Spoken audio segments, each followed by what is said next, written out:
నాయకులు కార్యకర్తలు సమన్వయంతో పనిచేసి ప్రజలకు ప్రభుత్వ ఫలాలు అందించాలని కోవూరు ఎమ్మెల్యే శ్రీమతి వేమిరెడ్డి ప్రశాంతి రెడ్డి అన్నారు. శనివారం బుచ్చిరెడ్డిపాలెంలోని జొన్నవాడ గ్రామంలో ఆమె సుపరిపాలనలో తొలి అడుగు ఇంటింటికి టీడీపీ కార్యక్రమంలో పాల్గొన్నారు. ఈ సందర్భంగా ప్రశాంతమ్మ ఇంటింటికి తిరిగి ప్రభుత్వం అందజేస్తున్న సంక్షేమ కార్యక్రమాలను వివరించారు.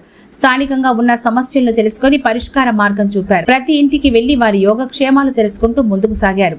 ఈ సందర్భంగా ఆమె మాట్లాడారు.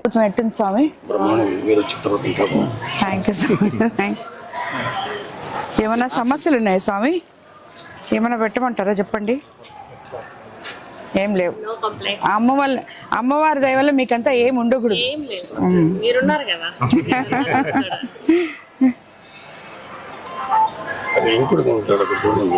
ఇంకుడు గుంటలా చూస్తాం.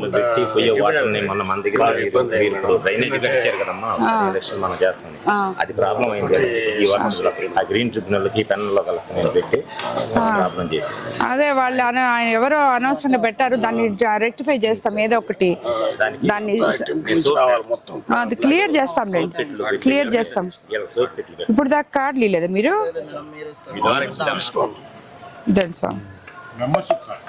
అదే మెంబర్షిప్ కార్డ్స్. మీరు అన్ని కూడా మనం అధికారంలోకి వచ్చేటప్పటికి 40 లక్షల అప్పులో ఉన్నాం స్వామి. కనీసం బ్రహ్మోత్సవాలు చేసుకునే పరిస్థితిలో లేవు. మన దగ్గర డబ్బులు లేవు. ఈ రోజు అకౌంట్ లో 1.5 కోటి ఉంది అమ్మవారికి. సో అట్ట డబ్బులు లేవు. ఆ రోజు మనము అప్పు తీసుకొని అంటే ఫిక్స్డ్ ఓపెన్ చేసి మనం చేసాం. ఇప్పుడు అది కంప్లీట్ చేసి మళ్ళీ 1.5 కోటి మనం ఆ అకౌంట్ లో వేసుకోగలిగామంటే నిజంగా డబ్బులు ఆమె కాపాడుకుంటుంది. మనం ఎవరం కాపాడవల్లే.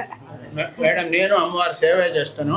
వంశపారంపర్యంగా 1,40,000 శాలరీ మేడం. నేను అమ్మవారి సేవ చేసుకుంటూ ఆస్థాన పురోహితుడిగా మా నాన్న తర్వాత నేను చేసుకుంటున్నాను మేడం. నేను ఎంకామ్ ఎంఈడీ చేశాను. MSc physics madam. మేము ప్రశాంతంగా మీ ఇదితో చాలా సంతోషంగా. థ్యాంక్ యూ స్వామి. Thank you. ఏం చేస్తున్నావు? ఏమి జాబ్ ఏం చదువుకున్నావు నువ్వు? బిఈ కంప్లీట్ చేస్తే ఆన్లైన్ లో జాబుల కోసం సర్చ్ చేయటంలా. సరే నువ్వు రేపు మేము ఒక 2 months లో జాబ్ మేళ పెడతాం. అక్కడ అప్లై చేయి. సరేనా? ఏం బిఈ చేసావు?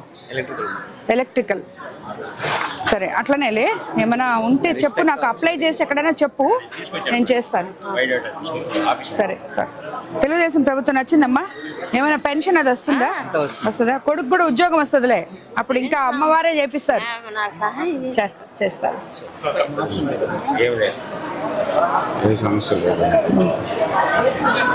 సరే. తల్లికి వందనం వచ్చిందా?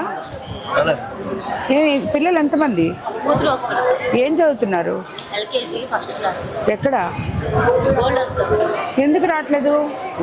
మీకు ఏమైనా పొలము అవి ఉన్నాయా? రేషన్ కార్డు ఎందుకు చేయించుకోలేదు?